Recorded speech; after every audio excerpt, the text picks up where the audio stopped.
Bismillahirrahmanirrahim. Alhamdulillahirabbil alamin. Wassalatu wassalamu ala Rasulillah wa ala alihi wa ashabihi ajmain. Amma ba'd. Assalamualaikum warahmatullahi wabarakatuh. Mga kapatid, mga kababayan, mga kamag-anak, mga magulang, nandito na naman po tayo sa isa pang episode ng mga ginagawa nating video series para ipaliwanag ang pananampalatayang Islam. Okay, so maybe maraming nagtatanong bakit lagi kaming nangangaral at ipinahayag ang pananampalatayang Islam dahil marami pa po sa atin sa Pilipinas, mga Filipino na hindi pa nila alam talaga kung ano ang pananampalatayang Islam.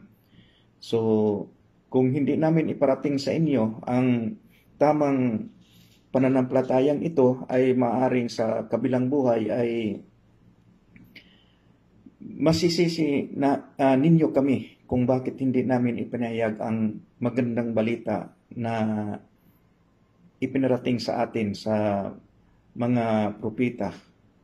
Okay, so ito yung sinabi ni Allah Subhanahu wa Ta'ala sa mula sa Quran. Sinabi niya, "Qalu amanna billahi wa ma unzila ilaina wa ma unzila illa Ibrahima wa Ismaila wa Ishaq wa Yaquba wal asbat wa ma utiya Musa wa Isa wa ma utiya nabiyuna mir rabbihim la nufariqu baina ahadim minhum wa nahnu lahu muslimun." Okay, so sa pinaka malapit na kahulugan sa salitang Tagalog, sinabi ni Allah Subhanahu wa Ta'ala, "O kayong mga mananampalataya, sabihin ninyo sa mga Hudyo at mga Kristiyano, naniwala kami kay Allah na nag-iisa at bukod tangi, at sa anumang ipinahayag sa amin ng dakilang Quran na ito ay ipinahayag ni Allah kay Muhammad sallallahu alaihi wasallam na kanyang propeta at sugo, at sa anumang ipinahayag kay Ibrahim sa Arabic na suhuf, at sa kanyang dalawang anak na sina Ismail at si Isaac, at gayon din kay Jacob at sa mga anak ni Jacob na tinatawag na Al-Asbat, na sila ang mga propeta na galing sa lahi ni Jacob o Jacob na nagmula sa 12 angka ni Israel. At naniniwala rin kami sa anumang ipinagkaloob kay Moses o Musa na ito ang Taura, at sa ipinagkaloob kay Jesus o Isa alayhisalam na ang Injil o Ebanghelyo ni Jesus, at sa lahat ng ipinagkaloob sa mga propeta bilang revelasyon mula kay Allah na kanilang Panginoon na tagapaglikha, Rab na tagapaglikha.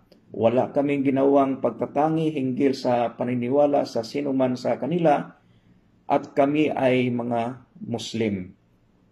Taimtim yung ibig sabihin sa Muslim, yung taimtim at ganap na sumusunod, sumusuko at tumatalima sa kagustuhan ng dakilang tagapaglikha. Okay, so maliwanag po na ang mga Muslim ay inutusan ni Allah Subhanahu wa Ta'ala na sasabihin namin sa inyo ang katotohanan, ang mga revelasyon na iminigay sa amin ni Propeta Muhammad sallallahu alaihi wasallam sa pamamagitan ng dakilang Quran na ipinahayag kay Allah Subhanahu wa Ta'ala.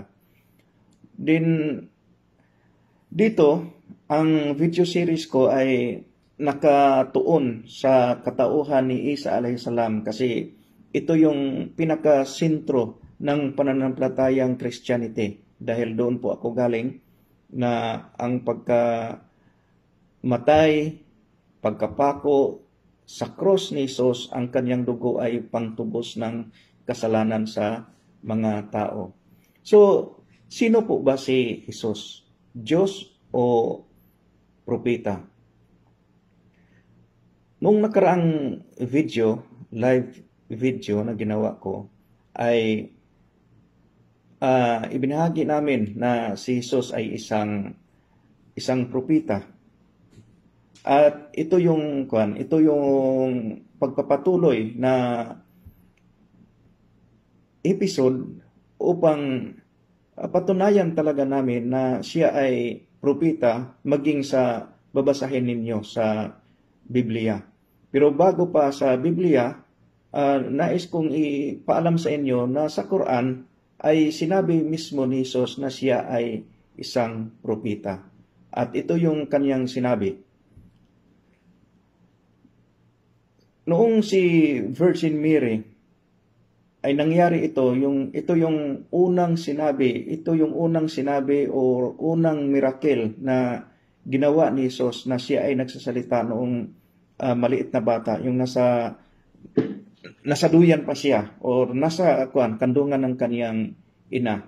Dahil noong ipinanganak si Virgin Mary, nag-iisa lang po si Virgin Mary, doon niya isinilang si Jesus sa Bethlehem.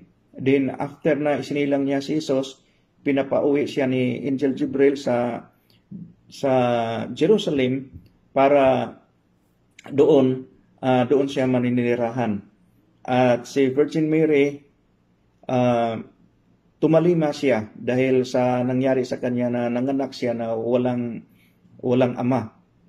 So ang ginawa ni Angel Gabriel, sinabihan siya na huwag siyang magsalita.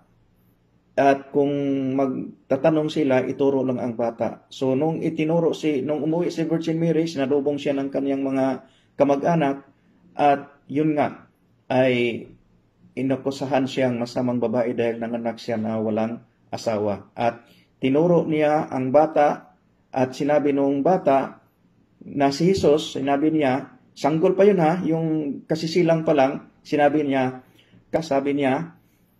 kala ini Abdullahi ataniya al-kitaba wa ja'alani nabiyan. Sinabi niya sa pinakamalapit na kahulugan sa wikang Tagalog, sinabi niya, tumugon ang sanggol na si Isa or si Jesus.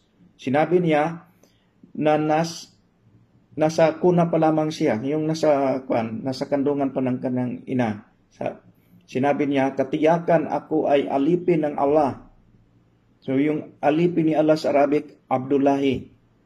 Na siyang nagpasya na ako ay pagkalooban ng aklat na Injil, yung Ibanghilyo, at ginawa niya akong propeta.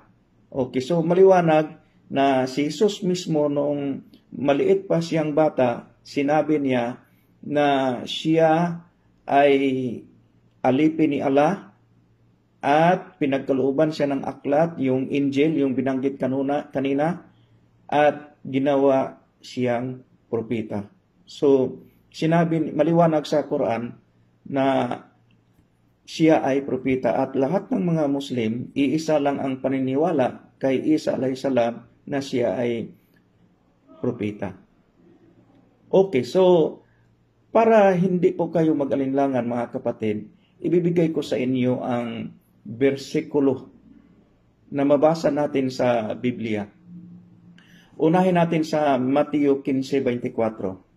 Sinabi ni Jesus, hindi ako isinugo kundi sa mga tupang nangaligaw sa bahay ni Israel. So alam natin na si Israel ay mayroong 12 anak na lalaki. At yun ang tinatawag na Al-Asbat, yung the 12 tribes of Israel. At si Jesus, doon lamang siya isinugo sa mga nangaligaw na tupa sa bayan ng Israel. So, ito yung mababasa natin sa Mateo 15:24. Kaya po, kapatid, pag ikaw ay Pilipino, hindi ka Hudyo, hindi po kayo kasama na iniligtas ni Jesus. At yung iniligtas ni Jesus, yun lang mga tao sa kanyang kapanahunan, yung mga Israelitang nangaligaw. Okay. So, ang sunod na patunay na siya ay sugo, siya ay propeta, mabasa natin sa John 17:3 or sa Juan 17:3, sinabi ni Jesus, "At ito ang buhay na walang hanggan, na ikaw ay makilala nila na iisang Diyos na tunay at si Jesus bilang iyong sugo." Okay, so maliwanag mga kapatid.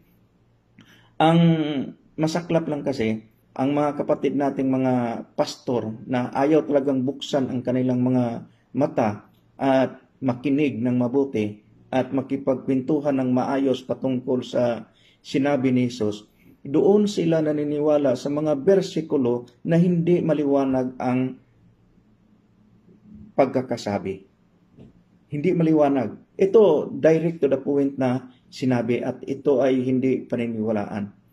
Okay, so another verse sa Juan 8:42, sinabi ni Jesus, sinabi dito sa Biblia, sinabi sa kanila ni Jesus, "Kung ang Diyos ang inyong Ama, ay inyo akong ibigin, sapagkat ako ay nagmula at nanggaling sa Diyos, sapagkat hindi ako naparito sa aking sarili, kundi sinugo niya ako."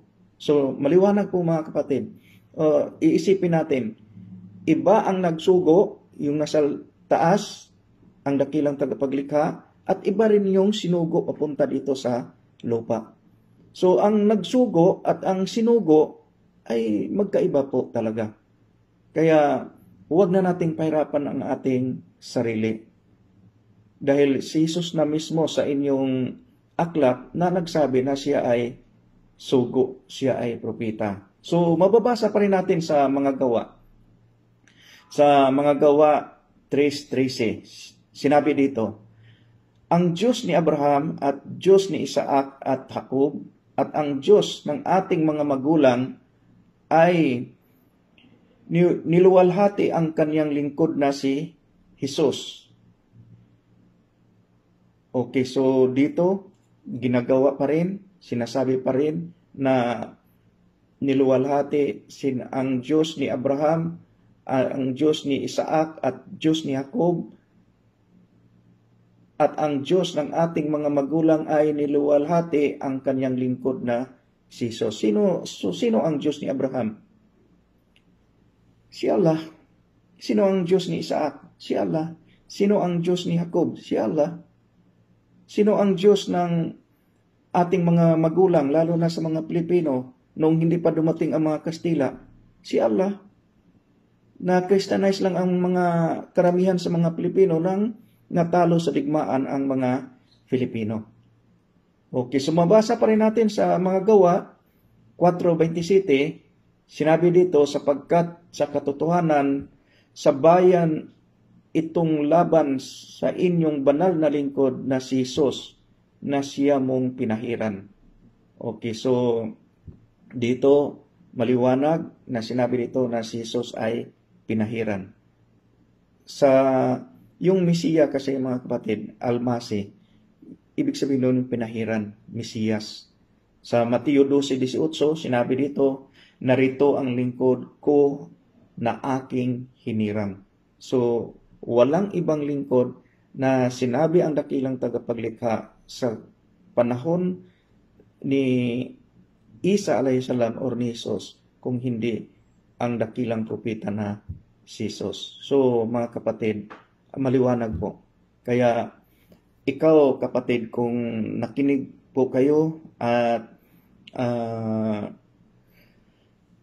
yung ibig sabihin, yung tinimbang mo ang mga katwiran na ibinibigay naming mga Muslim sa inyo at yung mga information na nakuha ninyo sa dati ninyong pananampalataya,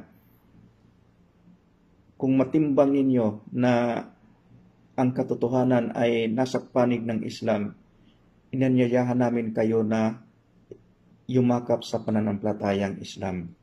So, uulitin ko, ang ibig sabihin ng Islam, ito ay ganap na pagsunod, pagsuko, pagkalima sa kagustuhan ng dakilang tagapaglikha. Pag ang tao sumunod, sumuko at tumatalima sa kagustuhan ng dakilang tagapaglikha, ang tawag po sa kanya ay Muslim. tawag sa kanya ay Muslim. So, ibig sabihin, ang Muslim po, hindi po siya tribo, hindi lahi ng tao. Hindi siya Arabo, hindi Pakistani, hindi Yemeni, hindi Maranao, hindi Tausog, hindi Maguindanao. Kung hindi isang tao na sumusunod, sumusuko at tumatalima sa kagustuhan ng tagapaglikha. Kaya mga kapatid na hindi pa Muslim, huwag nating husgahan ang Islam dahil sa mga tao na sumusunod nito. Kung hindi, husgahan natin ang pananampalatayang Islam sa kanyang aral, sa kanyang kautusan. So hanggang dito lang po. Subhanaka wa bihamdik, subhanaka wa bihamdika, asyhadu alla ilaha ant, astaghfiruka wa atubu ilaik. Naway gabayan tayong lahat ng dakilang tagapaglikha na si Allah.